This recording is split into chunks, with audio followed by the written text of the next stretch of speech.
Peuple de Guinée, mes chers compatriotes, je m'adresse à vous ce soir avec gravité et une profonde émotion. C'est un homme endurci par les épreuves et les injustices qui vous parle. Un homme inquiet pour le sort de notre pays qui voit s'éteindre peu à peu l'espérance, la dignité et l'avenir de nos enfants. Mais c'est aussi un homme déterminé et confiant, porté par la certitude que la vérité finira par l'emporter sur le mensonge, le droit sur l'arbitraire, la démocratie sur la dictature. Je ne parle pas seulement comme un homme politique, mais comme un citoyen, un fils de cette nation, blessé mais debout. Je prends la parole parce que nul ne doit rester indifférent quand l'avenir de son peuple est menacé. Le 5 septembre aurait dû être une date fondatrice. Beaucoup d'entre nous ont cru ce jour-là que s'ouvrait une page nouvelle. Mais la promesse du renouveau s'est muée en trahison.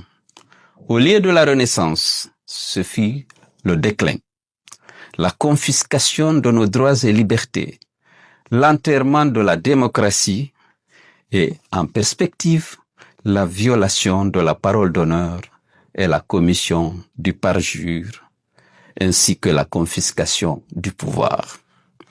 Aujourd'hui, que voyons-nous? Des assassinats impunis de jeunes manifestants, des prisons pleines de détenus politiques, symbole de régimes qui redoutent la liberté, des disparitions forcées, des morts suspectes en détention, jamais élucidées, des médias fermés, des voix muselées, des citoyens privés de leurs droits dans un pays où l'État est devenu la principale source d'insécurité. Un pouvoir militaire intolérant qui concentre toutes les décisions et étouffe toute voix dissonante. La refondation qu'on nous promet n'est qu'un masque. Elle cache l'accaparement du pouvoir et des richesses publiques par l'équipe dirigeante qui vit dans une opulence insolente alors que nos infrastructures se dégradent et le peuple sombre dans la misère. Oui, la Guinée connaît une croissance économique tirée par le secteur minier. On a exporté 147 millions de tonnes de bauxite en 2024. On exportera en 2025 200 millions de tonnes.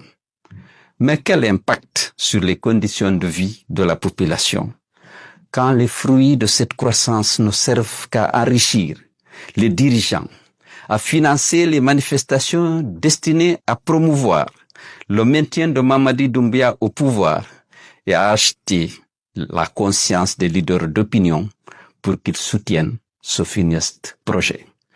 Plus d'un Guinéen sur deux vit dans la pauvreté. Nos hôpitaux et centres de santé manquent de médicaments. Nos écoles de fournitures scolaires. Plus de 60% de nos jeunes sont sans emploi et l'exil est leur seul horizon.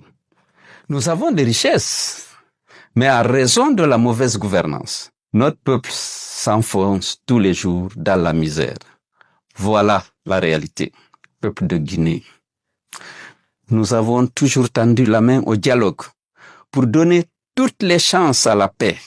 Mais notre patience a été prise pour de la faiblesse. Désormais, il n'y a plus de place pour l'hésitation.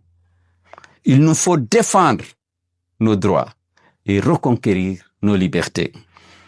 L'heure est au sursaut national. Aucune appartenance à un groupe particulier, politique, régional ou ethnique ne doit nous diviser. La Guinée est notre maison commune, notre bien commun. L'UFDG ne participera pas à cette mascarade de référendum destinée à favoriser la commission d'un parjure et à légitimer un coup d'État. Nous invitons tous les militants de l'UFDG tous les Guinéens épris de démocratie et de liberté à rester chez eux le 21 septembre prochain et donc de s'abstenir de voter.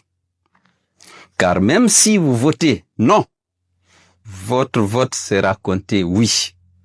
Ne vous associez donc pas à ce vol en perspective des suffrages des Guinéens. Militants de l'UFDG, on peut tenter de nous affaiblir par le débauchage ou la démission des cadres. Mais notre force est ailleurs, dans la conviction de nos militants et la confiance du peuple de Guinée à notre parti et à sa direction nationale. Comme tant de Guinéens, nous avons retiré notre confiance au CNRD et à son président, coupables d'avoir trahi leur serment et spolié nos droits et libertés. J'appelle tous les Guinéens à s'opposer résolument à l'instauration d'une nouvelle tyrannie dans notre pays.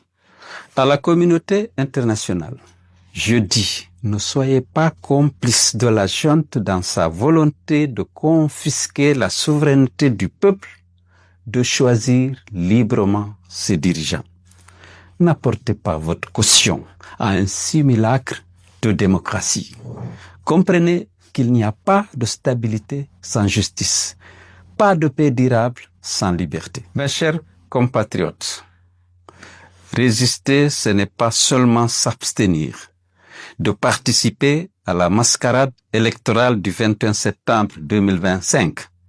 C'est aussi continuer avec plus de détermination la lutte contre la dictature et pour l'instauration de la démocratie et de l'état de droit.